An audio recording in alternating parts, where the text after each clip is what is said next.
Les aristocrates à la lanterne, ah, ça ira, ça ira, ça ira. Deuxième bouquin, celui-là c'est une édition contre-culture, c'est nous qui l'éditons.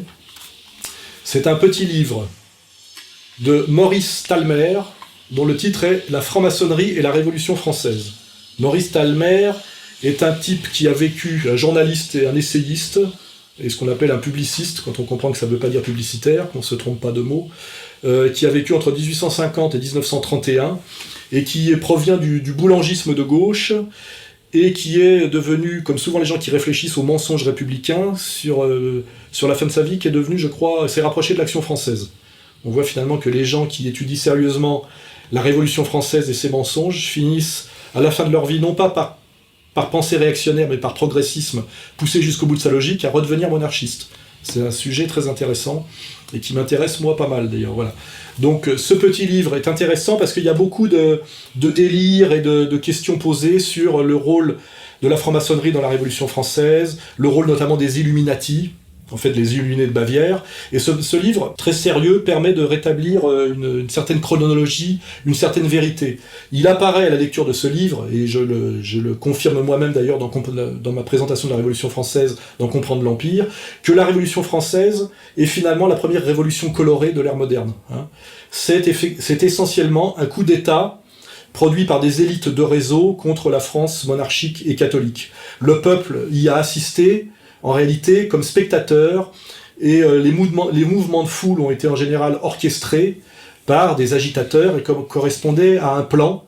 C'est-à-dire que la Révolution française, finalement, ressemble beaucoup aux révolutions colorées qui ont succédé à l'effondrement de l'URSS, aux révolutions de Jasmin qui ont enflammé le Maghreb, et surtout, si on veut aller plus proche de l'actualité, à ce qui se passe en ce moment en Syrie, c'est-à-dire une entreprise de déstabilisation orchestrée à la fois de l'extérieur et aussi à l'intérieur, par des élites qui veulent mettre à bas un régime, effectivement, donc il y a quelque chose de programmé et d'élite. Et effectivement, vu comme ça, la Révolution française est un coup d'État de l'organisation maçonnique contre la monarchie et l'Église catholique. Et en fait, ce que nous appelons la Révolution française, qu'on nous vend comme une révolution du peuple, est la prise de pouvoir par les libéraux, les libéraux s'appuyant sur l'économie de marché, hein, d'où la violence de la loi Le Chapelier, l'escroquerie des assignats, et finalement la montée du prolétariat qui est le mensonge même des Lumières, hein, c'est-à-dire la misère ouvrière succédant finalement à la frugalité paysanne,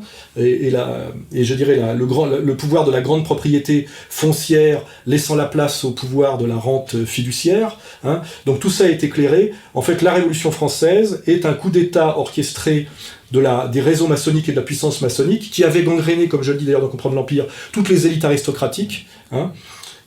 Certains y participant de bonne foi, comme Robespierre, Saint-Just et d'autres, par idéalisme, idéalisme qui rejoint effectivement les idées de Rousseau, et d'autres, par contre, pour prendre le pouvoir et se goinfrer.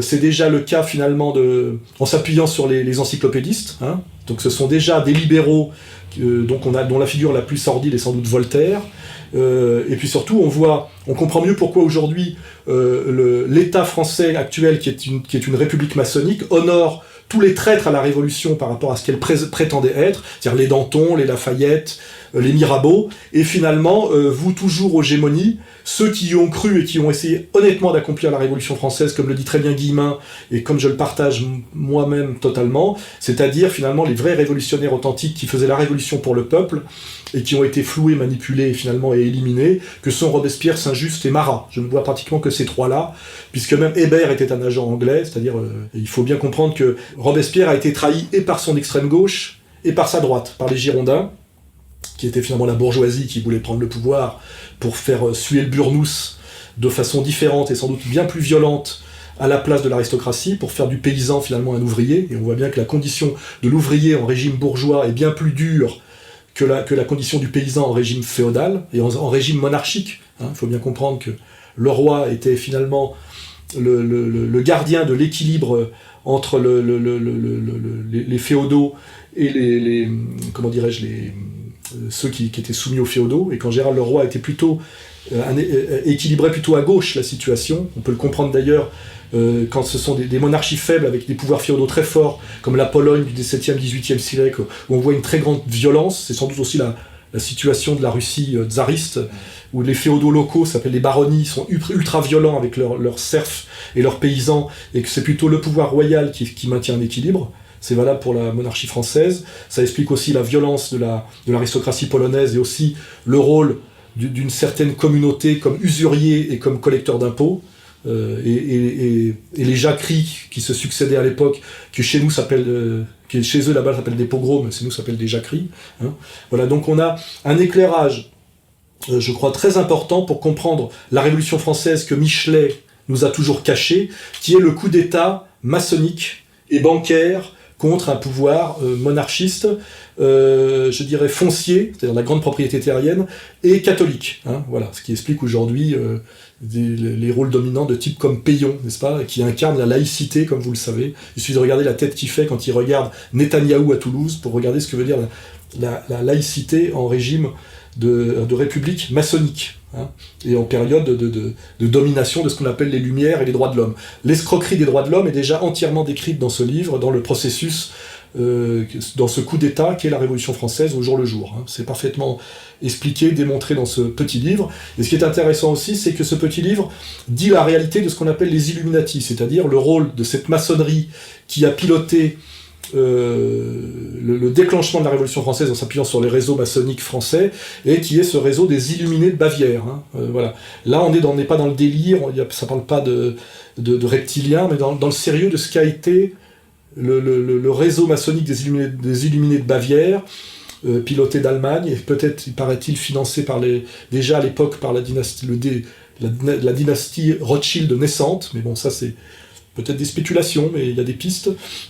Et donc ce livre nous précise bien aussi ce qu'est la réalité non fantasmatique et non délirante des Illuminés de Bavière, voilà, et du rôle que cette maçonnerie a joué dans le processus de la Révolution française, qui est un épisode ultra violent, ultra sanguinaire, qui correspond beaucoup d'ailleurs à ce qui se passe en Syrie actuellement, je le dis, est un coup d'État organisé par les réseaux maçonniques de façon certaine. Et ces réseaux maçonniques sont toujours au pouvoir, hein. Ils sont toujours en train de dominer le peuple en s'appuyant derrière l'idéologie des droits de l'homme et la mythologie des Lumières, en trahissant systématiquement ces Lumières et cette idéologie des droits de l'homme et le peuple. Donc il n'est pas question d'être anti-progressiste sur les valeurs proposées, qui ramènent à Jean-Jacques Rousseau, mais de voir que ces valeurs ont été mises en avant par une élite d'argent, qui a manipulé le peuple, l'a séduit, en fait, pour prendre le pouvoir à la place d'une ancienne classe dirigeante, pour être envers le peuple encore plus violente que cette ancienne classe dirigeante. C'est ça, qu'avec du recul, que permet et ces divers éclairages, qui permet de faire finalement l'analyse avec du recul de ce qu'est finalement la démocratie bourgeoise aujourd'hui. Hein. C'est globalement un changement de pouvoir, des prédateurs qui prennent la place d'autres prédateurs, pour être encore plus violents que les anciens avec d'autres moyens, et qui est globalement, par rapport à ce que ça promettait et ce que ça disait, une énorme escroquerie. Et je vous le dis, c'est ce qui explique aujourd'hui que sont encensés comme révolutionnaires, par des avenues, des boulevards, etc., tous les traîtres à la Révolution, tous les vendus au pouvoir de l'argent, et tous les vendus même au pouvoir anglais, hein, les Danton, les Lafayette, les Necker, etc., etc., hein, que des vendus au pouvoir bancaire, de façon évidente. Et les vrais révolutionnaires authentiques, c'est-à-dire l'incorruptible Robespierre, est toujours aujourd'hui traité comme un chien crevé, n'a aucune rue, même ni ruelle ni impasse à Paris. La seule rue qu'il est à Montreuil, puisque c'est une ancienne municipalité communiste. Voilà. Hein, donc j'ai fait le tour sur cette question passionnante. Donc de Maurice Talmer, La franc-maçonnerie et la Révolution française. Petit livre court mais très instructif, de 70 pages, pour le prix de 10 €.